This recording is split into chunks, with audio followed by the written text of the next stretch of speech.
Voyons aujourd'hui comment ajouter un mot de passe à un Geniali, c'est-à-dire donner l'illusion à l'utilisateur qu'il doit taper une combinaison de chiffres ou de lettres et l'emmener à la fin de la saisie vers une page, grâce à l'excellente idée de Thierry Guquet qu'il a partagée sur le projet Survive on Mars et que Mélanie Fénard m'a expliqué. Donc, un grand merci pour leur partage d'idées et du coup ça en donne d'autres pour faire d'autres projets pour sa classe ou pour ses élèves. Ça m'a aussi donné une idée d'utiliser un Google Form pour faire le même type de choses. Donc je vais essayer de le détailler dans la deuxième partie. Et enfin, une petite astuce SoundCloud afin de démarrer un fichier audio dès la lecture du Geniali. À quoi ça ressemble en pratique? Voici un Geniali à titre d'exemple. Je veux que l'élève tape la séquence 1, 3, 4. C'est fait. Il a réussi à taper les 4 chiffres ou les 3 chiffres que j'attendais et il arrive au niveau numéro 2. À quoi ça ressemble en pratique? Comment j'ai fait? J'ai d'abord créé ma première diapo qui doit être définitive avant de la dupliquer. Une fois qu'elle est dupliquée, elle va toujours être la même, donc du coup on va avoir la sensation, l'impression qu'on a de la même page en fait. Et c'est là où l'illusion est intéressante, c'est que c'est pas une seule page, c'en est 4 en fait, ou 5. Il faut aussi créer une page où l'on indique que ce n'est pas la bonne réponse et une page qui indique qu'on a réussi. Voilà, donc en gros il en faut 5 pour 3 chiffres. Là où ça va être un petit peu plus long, c'est dans la liaison qui est faite de chaque chiffre vers une autre page. Pour faciliter les choses, le numéro 1 va m'emmener vers la page 2 que j'ai renommée ainsi. 3, et c'est tout. D'accord? Donc à chaque fois que la diapo 1, c'est le bon chiffre, va m'emmener vers la diapo 2, bien entendu, le chiffre 2 va m'emmener vers la mauvaise page. Donc c'est le principe en fait. Pour chaque diapo, il faut uniquement un chiffre qui emmène vers la page suivante et tous les autres qui emmènent vers la page d'erreur. Et du coup, on a cette impression qu'on ne quitte pas la page, surtout si vous avez bien veillé à dupliquer la diapositive finale, la première, et que vous n'aurez rien rajouté entre deux. Alors, du coup, en ayant vu cet exemple, ça m'a donné l'idée d'en faire un autre avec des lettres. Donc ça, c'est pour un projet en art avec les secondes. Voilà à quoi ça ressemble. Donc ça, c'est une autre déclinaison avec des tableaux. Quel est le prénom de la jeune fille allongée dans l'herbe? Cliquez sur chacune des lettres de son prénom pour accéder à la page numéro 2. Donc le petit bonus ensuite sur le démarrage de cet audio SoundCloud, je vous le donnerai à la fin. Donc ici, c'est le prénom de la jeune fille qui est le code de le mot de passe. Donc en tapant les lettres, je vais pouvoir arriver jusqu'à la dernière page. Voilà, et j'ai bien réussi ma mission. Du coup, je vais pouvoir continuer. Et ça, c'est un lien vers un autre Geniali qui propose un exercice sur une autre peinture des pré-raphaélites.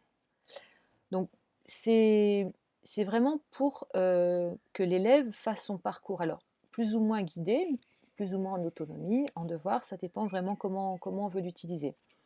C'est le même principe que tout à l'heure. Ma diapo première est la finale.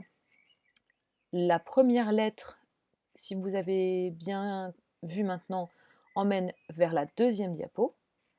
Et j'ai évidemment renommé la deuxième diapo du nom de la lettre suivante, c'est-à-dire P. Voyons voir ça. Donc O va vers la page P, la deuxième. Donc, il faut que j'arrive à bien cliquer sur, voilà, donc la P va pouvoir, donc quand j'aurai cliqué sur O vers P, sur la slide 2, quand j'aurai cliqué sur le P, ça m'enverra vers la H, etc. Donc vous comprenez pourquoi c'est un peu fastidieux, parce qu'il faut non seulement faire ça pour chaque lettre du bon mot code, mais pour toutes les autres lettres de tous les autres diapos, il faut emmener vers la mauvaise page. Donc c'est pas difficile, après il suffit de copier et coller, et c'est vrai que c'est quand même beaucoup plus rapide. Donc voici pour cette première astuce, donc c'est vraiment très astucieux de la part de Thierry d'avoir trouvé cette excellente idée. Voici donc la deuxième partie avec l'intégration à droite d'un exercice de compréhension orale d'un Google Form.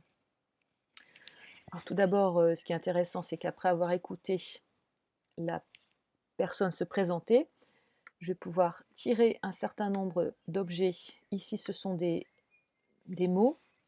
Bon, je crée des mots à partir de cool text qui va me donner des images, donc c'est pour ça que ça ressemble à des images, mais en fait, ce sont des mots pour la personne qui les manipule.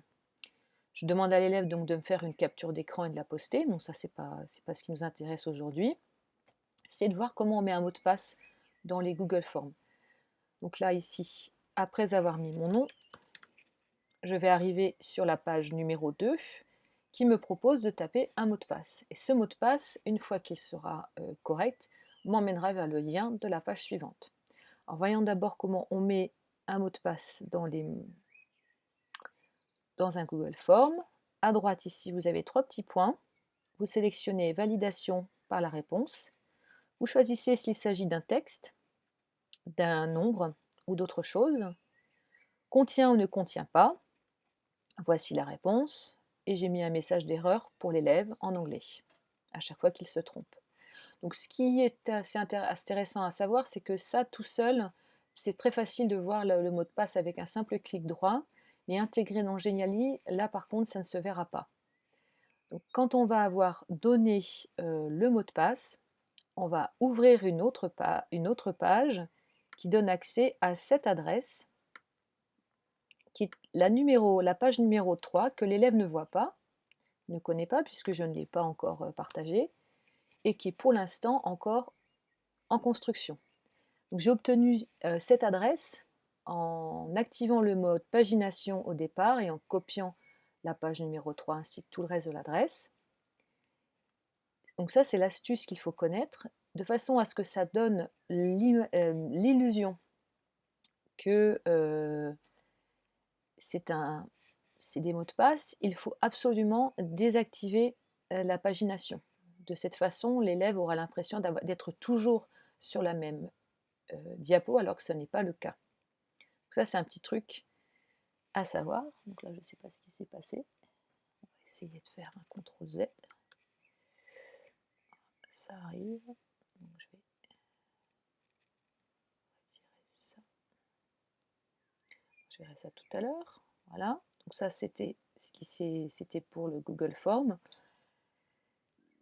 Ensuite, il faut vérifier quand vous êtes sous votre Genially que vous n'avez pas activé les transitions non plus. Je retrouve ma page ici dans Animation.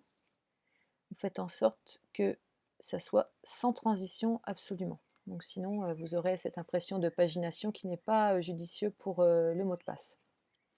Enfin, l'astuce SoundCloud. Comment ajouter donc un fichier qui démarre en automatique? Voici le fichier en question. Je l'ai mis sur SoundCloud.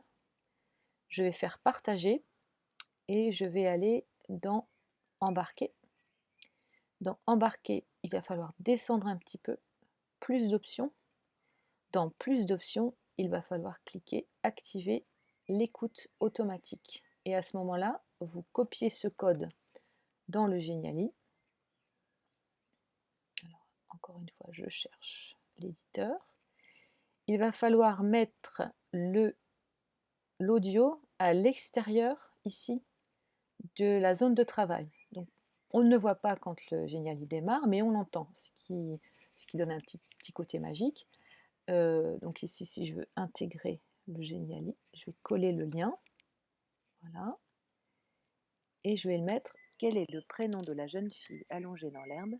Cliquez sur chacune des lettres de son prénom pour accéder à la page numéro 2.